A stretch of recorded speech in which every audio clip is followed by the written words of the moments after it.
Hi, welcome to the galley. Now in the galley today we're making homemade breadcrumbs. Now I know you're thinking, Gary, why don't I just go to the store and buy myself a tube of breadcrumbs? Well, because this is what's in that tube of breadcrumbs that you're buying.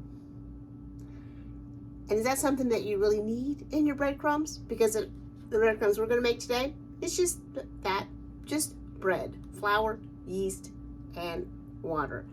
Now breadcrumbs are so easy to make. They do not take hardly any time at all, and they're a great way to use your heels, your leftover heels from your bread or bread that gets stale, and you can do this with any bread that you have. So let me show you just how quick and easy it is to make homemade breadcrumbs.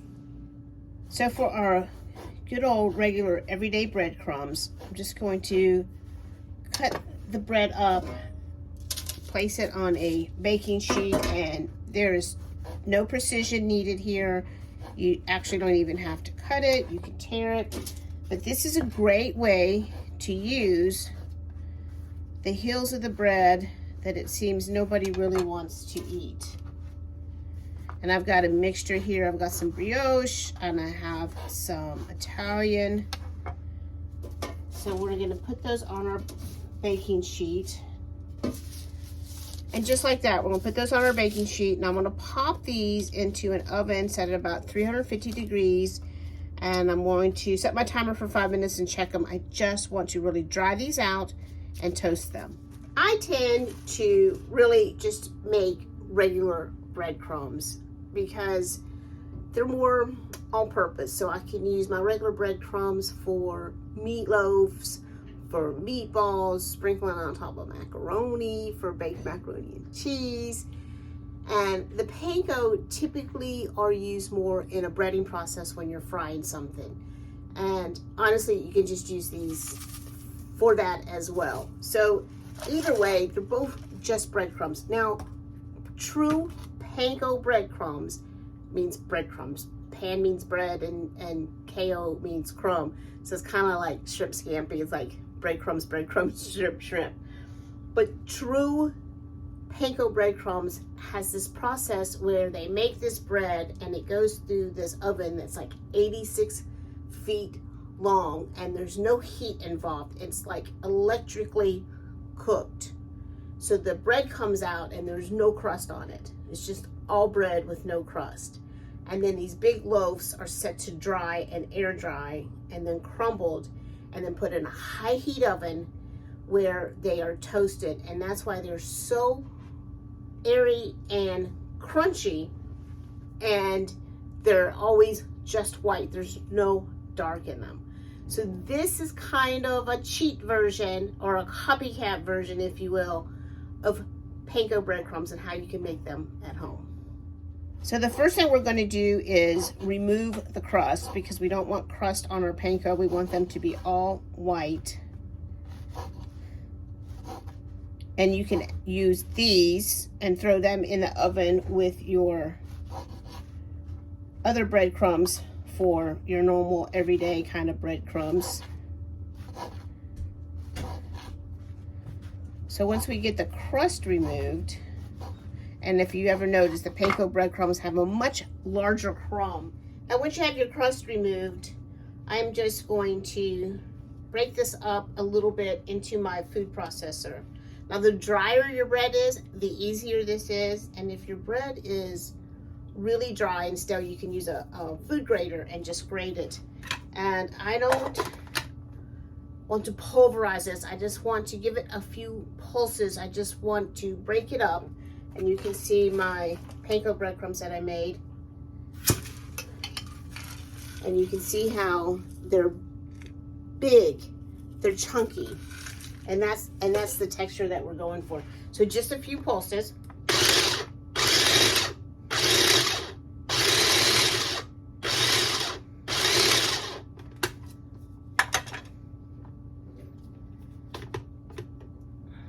Until it looks like this. And that's perfect what you want. So what we're going to do is we're going to check on our little cubes here, and they're not ready.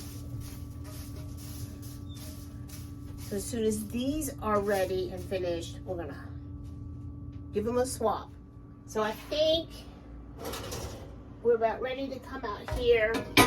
Now I did these on 350, and it really depends on how much moisture your bread still has in it, how stale it's gotten.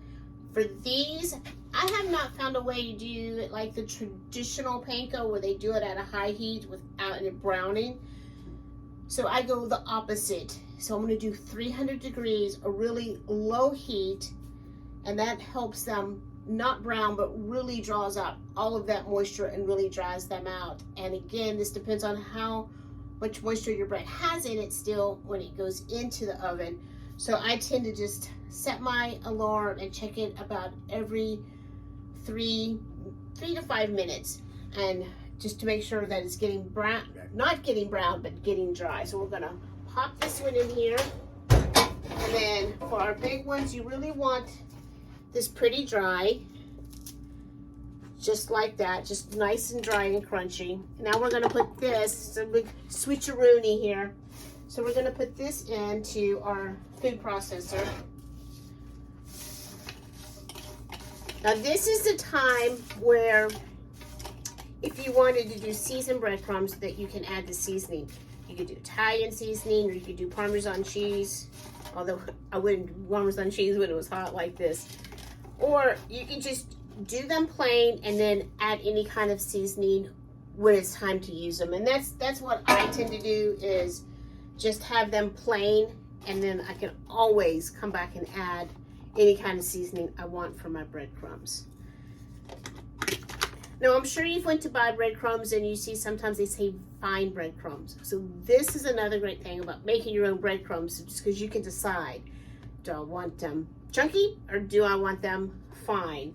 So at this point, you're gonna grind them until the crumb that you like.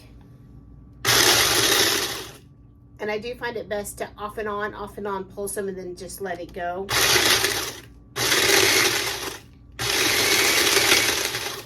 And then once you have them pretty well done, you can go on for just a little bit. But I just like to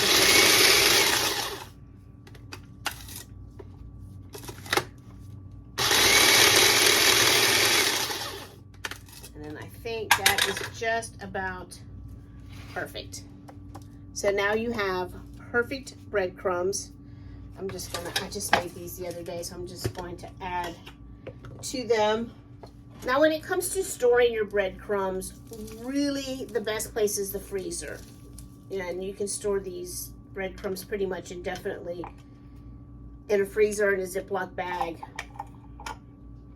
I don't have a big enough freezer to really dedicate space to breadcrumbs.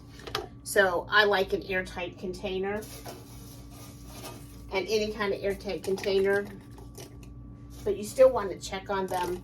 And what I tend to do is, if I have some bread, I want to make breadcrumbs, and then I start thinking, what can I make and use up those breadcrumbs that I just made, so I don't have to worry about them sitting in the pantry for long periods of time. So let me finish these, and then we'll be back and I'll show you how I seal my breadcrumbs. Now there's all types of airtight containers, and you really want something airtight. And it's actually not a bad idea to vacuum seal them if you have a vacuum seal. Absolutely great idea is to vacuum seal them. I actually have one, but I wanted to show you my jars. Now I live on a boat, so I have some plastic mason jars, because when you have jars sitting in your pantry or however you store, you're going to have rough water, and these are going to be hitting on each other with breakage. And these plastic ones I just love, because I don't have to worry about them breaking. But what I have is this nifty sealer. Now this will seal large and small mason jar lids. And yes, regular mason jars, you don't have to be plastic. And all you do is push this thing down on there and hit start. And it's going to suck all of the air from the container, and then it's going to be sealed. So let's give this, it takes maybe half a minute. And then off it comes. And now, airtight and sealed. So if you are interested in one of these for sealing your mason jars, so when I make refrigerator pickles, I'll seal it with this and pop them in the refrigerator, or barbecue sauce or anything that I've made, I will pop them in one of these jars and seal them. This thing is amazing. I'm going to put the link to my Amazon store, because if you do get one, I'll take the kickback. So that is how I seal mine. Now, if you do live on a boat and space is not abundant, then the vacuum seal actually is probably the best way to go, even if you put them in the freezer. And then that just gets really flat and it doesn't take up a lot of space. But here's our regular breadcrumbs, all sealed up. And let you hear this. Did you see how sealed that is? So again, this is an amazing little machine. So if you don't have one, you might want to get one. So I'm going to reseal those, and we're going to check on our panko. So I think I checked on them when that was sealing, and yes, and there I'm going to. So now we have our panko. Now I did get some color on these because I think the oven was still hot when I switched them over, but I'm not going to lose any sleep over that at all. So now there's our panko. And I could make that finer if I wanted to put that in the food processor and make that finer, and again, add any kind of flavor. So the moral of the story is, don't throw away your stale bread. Make some breadcrumbs, and don't buy store-bought breadcrumbs, because you're wasting your money and you don't really want all of this in your breadcrumbs. Ugh.